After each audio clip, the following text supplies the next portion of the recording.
Hello guys, part 2 में हम देखेंगे कि क्या आपकी लिमिटेशंस है मैक्रो इकोनॉमिक एनालिसिस, या हम कह भी सकते हैं कि मैक्रो इकोनॉमिक्स के। पहला कि ये काफी टू जनरल है, क्योंकि ये इकोनॉमी को एज अ होल देख रहा है, तो ये जो छोटी छोटी डिटेल्स होती है या इंडिविजुअल प्रॉब्लम्स होती है उनको बिल्कुल इग्नोर करता है, तो ये काफी जनरल है। ठीक है, फिर कि ये हमेशा एक्यूरेट नहीं होगा।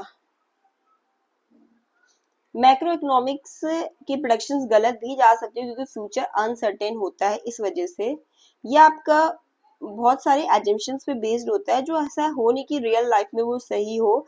जैसे इसका एजम्पशन है कि पीपल जो है रैशनल होते हैं, कंज्यूमर वो हमेशा लॉजिकली एक्ट करते हैं, बट ऐसा तो है नहीं। फिर इसका एजम्पशंस की फुल एम्प्लॉयमेंट है, रैशनल एक्सपेक्टेशंस रखना कंज्यूमर से, तो इसके बहुत सारे एजम्पशंस कैसे हैं अन मतलब रियल वर्ल्ड में वो सही नहीं होते, तो एक इसका ये भी लिमिटेशन है।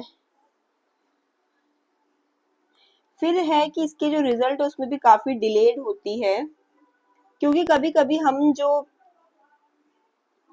क्योंकि जो भी पॉलिसीज आपके मैक्रो इकोनॉमिक्स के द्वारा सजेस्टेड की जाती है वो अपना टाइम मतलब जो भी अपना असर दिखाने में उनको टाइम लगता है, तो कहीं ना कहीं वो इसकी यूजफुलनेस को रिड्यूस कर देते हैं। ठीक है, क्योंकि देखो कोई भी आपने पॉलिसीज वगैरह बनाई तो एकदम से तो आपको रिजल्ट नहीं देंगे, थोड़ा टाइम लगेगा, तो कहीं ना कहीं उस वजह से ये डिले करता है रिजल्ट देने में। फिर डेटा प्रॉब्लम भी है, कभी कभी जो हम इस पर डेटा यूज करते हैं वो इनएक्यूरेट होता है, रॉन्ग होता है, इनकम्प्लीट होता है, पुराना होता है, तो आगे जाके उसका रिजल्ट भी तो गलत ही आएगा। फिर ये कांट प्रिडिक्ट एवरीथिंग, हर चीज को ये प्रिडिक्ट नहीं कर सकता है। जैसे sudden events like natural disaster, war, इनको कैसे प्रिडिक्ट कर सकते हैं मैक्रो इकोनॉमिक्स के मॉडल्स। ठीक है, ये आपका इंडिविजुअल बिहेवियर को मतलब इग्नोर करता है, क्योंकि एज सबको एज ए जर्नल देख रहा होता है, तो ये नहीं देखता कि हाउ जो इंडिविजुअल कंज्यूमर है, बिजनेस है, वो किस तरीके से बिहेव कर रहा है।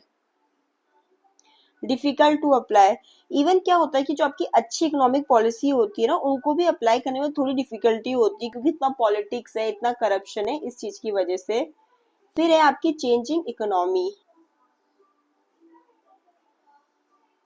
देखो जो हमारी इकोनॉमिक कंडीशन है वो डायनेमिक होती है, नेचर में चेंज होता रहता है, तो जो हमारी फाइंडिंग्स है उनको जनरलाइज करना, कंसिस्टेंसी मेंटेन करना मैक्रो इकोनॉमिक्स के मॉडल में थोड़ा डिफिकल्ट हो जाता है। फिर है आपका कॉन्फ्लिक्ट्स ऑफ गोल्स, कभी कभी क्या होता है जैसे एक प्रॉब्लम को फिक्स किया तो कहीं ना कहीं दूसरी प्रॉब्लम को वर्स कर सकता है, तो इसलिए गोल्स में कॉन्फ्लिक्ट्स भी हो सकता है। समझ लो कि जैसे आपने इन्फ्लेशन की दिक्कत को सही किया, बट वो आपकी जो अनएम्प्लॉयमेंट की प्रॉब्लम है उसको वर्स बना दे, तो ये भी इसका कहीं ना कहीं लिमिटेशन है। तो इस वीडियो में इतना ही, थैंक यू।